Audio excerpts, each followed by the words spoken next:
अस्सलामुअलैकुम। Welcome back to Future Dimensions 360। जैसा कि आप जानते हैं कि हमारे लास्ट ट्यूटोरियल में हमने यूज इफेक्ट हुक की पहली एग्जांपल को देखा था और हमने सीखा था कि यूज इफेक्ट हुक को इम्प्लीमेंट किस तरह से किया जाता है। एक बहुत इंपॉर्टेंट पॉइंट हमने नोट किया था जी, वो ये था कि यूज इफेक्ट हुक हमेशा हर एक कंपोनेंट के रेंडर फंक्शनल कंपोनेंट के रेंडर और री रेंडर पे कॉल होती है अगेन एंड अगेन। ठीक है जी। तो वो अगेन एंड अगेन कॉल होने की वजह से क्या होता है कि बहुत बार हमारे पास ऐसी कंडीशंस अवेलेबल होती हैं कि जिसमें आप अगेन एंड अगेन हर एक यूज इफेक्ट हुक को अगेन एंड अगेन उसकी कॉल बैक को रन नहीं कर सकते, जो कि आपके पास इन रिजल्ट परफॉर्मेंस इंप्लीकेशंस देती है। तो आज के इस ट्यूटोरियल में हम देखेंगे जी यूज इफेक्ट हुक को कंडीशनली किस तरह से रेंडर किया जाता है और एग्जांपल से समझेंगे जी यूज इफेक्ट हुक के हर एक रीरन पे परफॉर्मेंस इंप्लीकेशंस कैसे आती हैं। तो हमारे उन दोस्तों के लिए जिनको क्लास कंपोनेंट्स का नहीं पता, तो मैं पहले क्लास कंपोनेंट के साथ एग्जांपल को क्या करूंगा, इंप्लीमेंट करके आपको समझा लूंगा। देन सेम एग्जांपल को हम हुक और काउंट फंक्शनल कंपोनेंट्स के थ्रू क्या करेंगे, अचीव कर लेंगे। हमने अपने ऐप डॉट जेएस में क्लास काउंटर एक इंपोर्ट कर लिया है। सेम वही काउंटर जो हमने लास्ट एग्जांपल में लिया था, एग्जैक्टली सेम कोड है जी। काउंटर इंप्लीमेंट है। जैसे जैसे काउंटर अपडेट होता है आपके डॉक्यूमेंट का टाइटल अपडेट होता जाता है। कंपोनेंट डिड माउंट और कंपोनेंट डिड अपडेट में आ जाए, यहाँ पे आके हम क्लिक करते जाते हैं। देखें जी, यू हैव क्लिक 5 टाइम। ये टाइटल आपके क्लिक जैसे ही क्लिक बढ़ते जा रहे हैं यहाँ पे काउंटर, आपका टाइटल भी अपडेट होता जा रहा है। सबसे पहले हम क्या कर लेंगे, यहाँ पे परफॉर्मेंस इम्प्लीकेशंस को आइडेंटिफाई करने के लिए कंसोल डॉट लॉग लगा लेंगे, जिसको हम कहते हैं जी डॉक्यूमेंट टाइटल अपडेटेड। ठीक हो गया। यहाँ पे हम काउंटर के अंदर एक नेम ले लेंगे जिसको हम इनिशियलाइज कर लेंगे एम्प्टी स्ट्रिंग के साथ। यहाँ पे आप क्या कहते हैं, नेम चेंज का एक फंक्शन एरो फंक्शन बना लेंगे जिसमें कि इवेंट पास हो जाएगा as a parameter. This dot set state कर लेंगे जो कि नेम की वैल्यू को अपडेट करेगी किसके साथ, current target E dot current target dot value के साथ। और यहाँ पे आप नेम को डीस्ट्रक्चरिंग कर लेंगे और यहाँ पे आप क्या करेंगे, इनपुट बना लेंगे एक, जिस इनपुट की टाइप आप रखेंगे जी टेक्स्ट, वैल्यू आप रखेंगे जी नेम, एंड ऑन चेंज के ऊपर आप क्या करेंगे जी, इसको कॉल कर लेंगे किसको, दिस डॉट नेम चेंज के इवेंट को कॉल कर लेंगे। आपने सबसे पहले क्या किया, एक इनपुट बना ली जिसकी वैल्यू नेम है। ये नेम आपने स्टेट में एक वेरिएबल रख लिया है, इनिशियलाइज कर लिया एम्प्टी स्ट्रिंग के साथ, और यहाँ पे इसकी डीस्ट्रक्टिंग भी कर ली। ऑन चेंज जैसे ही कॉल होगा आप ये फंक्शन कॉल लेंगे, फंक्शन कॉल कर लेंगे नेम चेंज का, जो कि क्या करेगा, हर बार वैल्यू जो भी आपने इनपुट में ऐड की है वो स्टेट में सेट करवाता रहेगा। हिट करें सेव को, ब्राउजर में आके रीलोड भी कर लेते हैं। आप देखें आपने क्लिक किया काउंटर को 1 टाइम, डॉक्यूमेंट टाइटल अपडेट हो गया 1 टाइम, और कंसोल में लॉग भी हो गया document title updated. Again click किया, अब 2 बार हो गया, डॉक्यूमेंट भी 2 बार अपडेट हुआ, डॉक्यूमेंट टाइटल भी 2 बार अपडेट हो चुका है। अब आपने नाम लिखना शुरू किया, मैं लिखना शुरू करता हूं जी नाम। ओके, ये कह रहा है जी future value undefined E dot target कर लेते हैं जी, टारगेट डॉट वैल्यू कर लेते हैं जी। इसको हमने 3 बार क्लिक कर लिया, ये तीनों बार अपडेट हो गया। यहाँ पे मैं कहता हूँ जी FUTURE फ्यूचर डायमेंशंस 360। ठीक हो गया। अब ये देखिए मैंने फ्यूचर डायमेंशंस 360 लिख दिया, डॉक्यूमेंट टाइटल अपडेट नहीं हुआ, ये एज इट इज वही है, यू हैव क्लिक 3 टाइम्स। जबकि लॉग में देखें यहाँ पे 23 टाइम्स मेरे पास लॉग कह रहा है जी डॉक्यूमेंट टाइटल अपडेट हुआ है।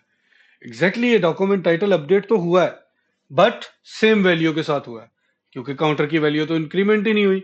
हर बार उसने डॉक्यूमेंट टाइटल को ओवरराइड किया है सेम वैल्यू के साथ अगेन एंड अगेन। तो इस तरह की जो लाइन है वो अननेसेसरीली इंप्लीमेंट हो रही होती है या एग्जीक्यूट हो रही होती है। ये क्या करती है, परफॉर्मेंस इंप्लीकेशंस देती है। ठीक हो गया। जैसे कि हमारे पास ये लाइन ऑफ कोड है जो कि सिर्फ तब एग्जीक्यूट होना चाहिए जब आपके पास काउंटर इंक्रीमेंट हो, अदरवाइज नहीं होना चाहिए। तो इसको आप कंडीशनली रन करें फंक्शनल कंपोनेंट में, कैसे कर सकते हैं आप देखें। आप इफ की कंडीशन सिंपल लगा लेते हैं एक, और आपके पास हमेशा कंपोनेंट डेट अपडेट के अंदर प्रीवियस प्रॉप्स और प्रीवियस स्टेट को एक्सेस होती है, जो कि आपके पास एज ए पैरामीटर आ रहे होते हैं। ठीक हो गया। अब यहां से आप प्रीवियस स्टेट में से पुराना काउंटर उठा लें जो एक स्टेप पीछे था। आप कहें जब वो डबल इक्वल्स टू नहीं है, this dot state dot counter के इक्वल। जब जो नया काउंटर आया है वो पुराने काउंटर के इक्वल नहीं है, तो तब इसको आप क्या करें, कॉल करवाएं, नहीं तो इसको निग्लेक्ट कर दें। आ जाए, रीलोड कर लें पेज, क्लिक किया काउंटर, ये देखें जी एक बार यहाँ पे लॉग आ गया, डॉक्यूमेंट टाइटल अपडेट हो गया। सेकेंडली फिर से लॉग आ गया, डॉक्यूमेंट टाइटल अपडेट हो गया। Third same as it is, log भी आ गया, डॉक्यूमेंट टाइटल भी अपडेट हो गया। अब यहाँ पे मैं कुछ रैंडम से स्ट्रिंग लिख लेता हूँ। ये देखें जी मैंने कितना कुछ लिखा है, बट मेरे पास कोई लॉग नहीं आया, ना ही कोई डॉक्यूमेंट अपडेट हुआ है। तो ये वे होता है जी आपने कंपोनेंट डिड अपडेट को कंडीशनली रन कैसे करना है। आइए सेम चीज को हम अचीव करते हैं अपने हुक काउंटर वन में, जो कि हमने काउंटर लास्ट एग्जांपल में बनाया था क्लास फंक्शनल कंपोनेंट के साथ और हुक्स के साथ। app.js में जाके क्लास काउंटर को कमेंट करके हुक काउंटर को ओपन कर लेते हैं जी। यहाँ पे सबसे पहले कॉपी कर लें जी इसको, स्टेट को, इसको नेम दे दें और इसको सेट नेम दे दें जी। इनिशियलाइज कर लें एम्प्टी स्ट्रिंग के साथ। यहाँ पे आपने फिर से एक इनपुट बना लेनी है, ठीक हो गया, जिसकी आप टाइप दे देंगे टेक्स्ट, वैल्यू दे देंगे जी उसको नेम की, और ऑन चेंज पे आप क्या करें, एक एरो फंक्शन बना लें जिसमें कि इवेंट एज ए पैरामीटर पास हो जाए, और आप यहाँ पे क्या कहें, सेट नेम को e dot target dot value दे दें। ठीक हो गया, तो आप इसको क्लोज भी कर लें टैग्स के साथ। तो ये आपके पास क्या हुआ, एक इनपुट जनरेट हो गई है। अब आपने क्या किया, स्टेट के अंदर नेम और सेट नेम रख लिया, और आपने क्या किया, इस इनपुट को हमेशा आपने जो भी वैल्यू होगी वो इस नेम की स्टेट वेरिएबल में अपडेट होती जाएगी। यहाँ पे आप कंसोल डॉट लॉग लगा लें, आप कहें जी डॉक्यूमेंट टाइटल अपडेटेड का लॉग लग गया है। आ जाएं, कंसोल शिफ्ट आर कर लें। ये दो बार, पहली बार जब यूजर आपका कंपोनेंट रेंडर होता है तो डॉक्यूमेंट टाइटल अपडेट हो जाता है। पहले दो बार इसलिए हुआ है कि आपका मेरी एप्लीकेशन स्ट्रिक्ट मोड में है, तो आपने अगर एक ही बार रन करना है तो आप उसको स्ट्रिक्ट मोड से आउट कर लें, तो वो एक ही बार रन होगी एप्लीकेशन। स्ट्रिक्ट मोड के बारे में अगर आपने डिटेल से पढ़ना है तो हमारी रिएक्ट जेएस की पहली सीरीज में हमने उसको डिटेल से एक्सप्लेन किया हुआ है, तो आप रिएक्ट जेएस की सीरीज को बिगनिंग से देखना शुरू करें, आप जरूर सीखेंगे। ठीक हो गया, अब हम कोशिश करते हैं क्लिक काउंटर को प्रेस करने की। ये प्रेस किया तो एक बार हमारे पास फिर से अपडेट आ गया डॉक्यूमेंट टाइटल, और अपडेट भी हो चुका है डॉक्यूमेंट टाइटल। दो तीन बार प्रेस कर लिया तो ये देखिए तीन बार लॉग भी आ गया और डॉक्यूमेंट टाइटल भी अपडेट हो गया जी।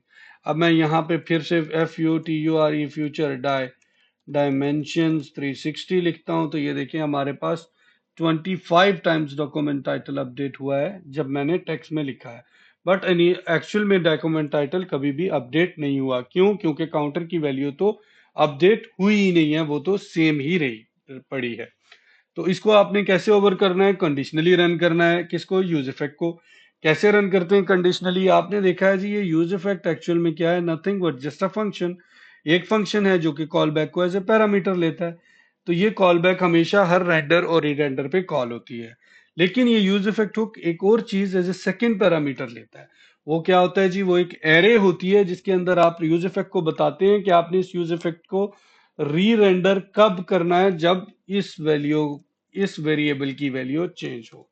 मैं इसको कह देता हूं जी, आपने इस कॉल बैक को तब तक कॉल करना है जब आपके री रेंडरिंग में काउंटर की वैल्यू हमेशा चेंज हो। अगर काउंटर की वैल्यू चेंज नहीं होगी तो कभी भी ये फंक्शन कॉल नहीं होगा, या ये एरो फंक्शन या कॉल बैक कॉल नहीं होगी। हिट करें सेव को, जाएं ब्राउजर में, रीलोड कर लें जी। दो बार कॉल हो गया, स्ट्रिक्ट मोड मैंने एक्सप्लेन किया है।